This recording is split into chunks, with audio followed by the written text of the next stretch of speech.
معزز سامعین، کبھی آپ نے سوچا کہ کبھی جب ہم قرآن کو سنتے تھے تو ہماری آنکھیں بھر آتی تھی، دلوں میں عجیب کیفیت پیدا ہوتی تھی، بے چینی پیدا ہوتی تھی، دل تڑپ اٹھتا تھا؟ آج ہمارے اندر وہ کیفیت کیوں نہیں ہے؟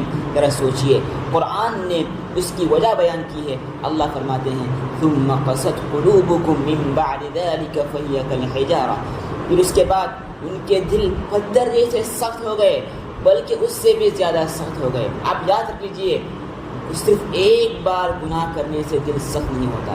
جب انسان اپنے اندر گناہوں کی عادت ڈالتا ہے، بار بار گناہ کرتا ہے، پھر توبہ نہیں کرتا، اللہ کی طرف رجوع نہیں ہوتا، تب دل سخت ہوتے ہیں۔ اور اس کے چند علامات بھی ہیں۔ انسان نصیحت کو سنتا ہے اور اس کو دل پر نہیں لیتا، یہ بھی دل کے سخت ہونے کی علامت ہے۔ قرآن کی تلاوت تو کر رہا ہے، مگر وہ تلاوت اس کے اندر تبدیلی پیدا نہیں کر رہی ہے۔ دوسروں کو بدلنے کی فکر ہے، اپنے آپ کو بدلنے کی فکر نہیں کرتا۔ نماز میں دل نہیں لگتا، عبادات کو بوجھ سمجھتا ہے، ذکر میں اللہ کی یاد میں لذت محسوس نہیں کرتا، نہ اس کو عبادت میں دل لگتا ہے، نہ اپنے گناہوں پر اس کو ندامت ہوتی ہے۔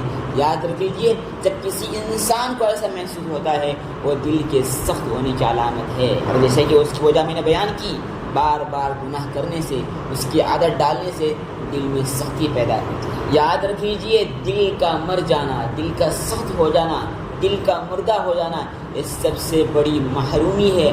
آج بھی وقت ہے، توبہ کر لو، رجوع ہو جاؤ اور قرآن سے اپنا تعلق جوڑو۔ شاید آپ کے دل کے اندر نرمی پیدا ہو جائے، گناہوں کا احساس پیدا ہو جائے اور آپ کو توبے کی توفیق مل جائے۔